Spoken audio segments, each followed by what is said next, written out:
The Joker's purple suit stood out like a wound against the pristine snow, his bleached face catching the television lights as he stepped fully into view. Every instinct I'd honed through years of training screamed at me to move, to intercept, to stop whatever chaos he was about to unleash. But I held my position. "Bruce," I whispered into my comm, "the Joker just walked into the pavilion. Center stage approach. I see him. Gordon's en route, but he's 12 minutes out. Renee, do not engage until we understand his play." I bit back my frustration. Bruce was right. Rushing in blind was how people died. How innocence became collateral damage. I'd spent 8 years learning patience in the water, reading opponents' movements, waiting for the perfect moment to strike. This was no different. Except 300 civilians surrounded a homicidal clown who'd already tried to level 6 city blocks. The Joker walked with theatrical flair, arms spread wide as if embracing the crowd. His gang, 6 men in mismatched clothing, faces painted in garish clown makeup, flanked him in a loose formation. They carried duffel bags, the contents hidden but clearly heavy based on how they moved. Shrek's bodyguards immediately drew weapons, forming a protective barrier around their employer.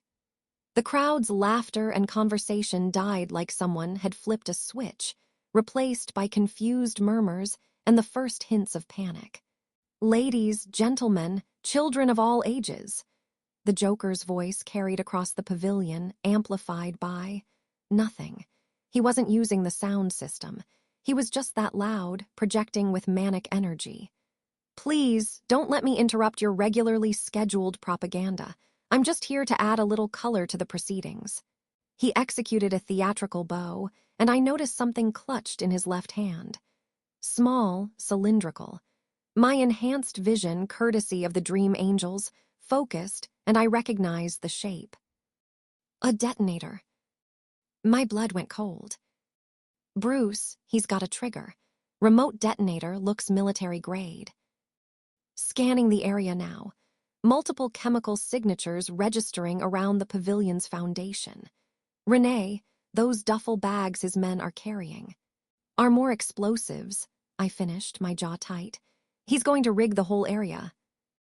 The Joker's men spread out with practiced efficiency, moving toward the pavilion's support columns. The crowd's confusion shifted to genuine fear as people recognized the threat, but Penguin's embedded coalition members blocked the major exits, creating a human bottleneck. Clever, horrifying, but clever. The Joker wasn't just attacking, he was taking hostages. "Max," the Joker called out, his permanent grin somehow widening. "Max Shrek, my old friend, remember me? Jack Napier, the guy you tried to dissolve in a chemical bath." Shrek's face went ashen. Even from this distance, I could see his hands trembling as he backed toward the stage's rear exit. The Ice Princess stood frozen, her pageant smile finally cracking as tears streaked her makeup. "See, I had this revelation while I was drowning in toxic waste," the Joker continued, circling the stage like a predator. "I realized that you and I were not so different. We both lie. We both steal. We both use people like tissues and throw them away when we're done." He paused, tilting his head with exaggerated thoughtfulness. "But here's the funny part. You do it in a suit and tie, and they call you a philanthropist. I do it in makeup, and they call me a monster." His laughter echoed across the park, sharp and brittle. I shifted slightly, calculating angles. My grappling gun could reach the stage from here. My anesthetic claws could drop 3, maybe 4 of his men before they realized I was moving. But the detonator changed everything. If he had a dead man's switch, taking him down could trigger the explosives. "Dick, Selena, status update," I said quietly. 3 minutes from the capacitor room," Selena responded, slightly breathless. "Renee, I'm seeing your situation on the news feeds. Don't do anything stupid." Too late. I'd already done plenty of stupid things today. The Joker's men finished positioning the duffel bags, each one placed strategically near a support column or crowd cluster. The implied threat was crystal clear. One press of that button and the pavilion would collapse into a crater, taking everyone with it. "Now here's what's going to happen," the Joker announced, pulling a phone from his pocket with his free hand. "I'm going to call every news station in Gotham. Every camera is going to point right here. And Max Schreck is going to confess every dirty little secret he's been hiding. The bribes, the murders, the plan to hold this city hostage with his capacitor array." Schreck's security detail looked to their employer for guidance, but he stood paralyzed, caught between running and staying. "If he doesn't," the Joker continued cheerfully, "I redecorate the park. New color scheme, red." A woman in the crowd screamed. Children started crying.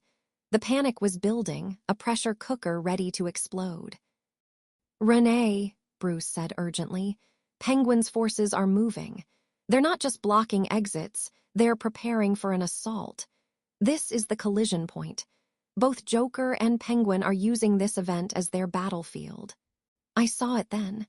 The Bratva lieutenant near the eastern gate was signaling.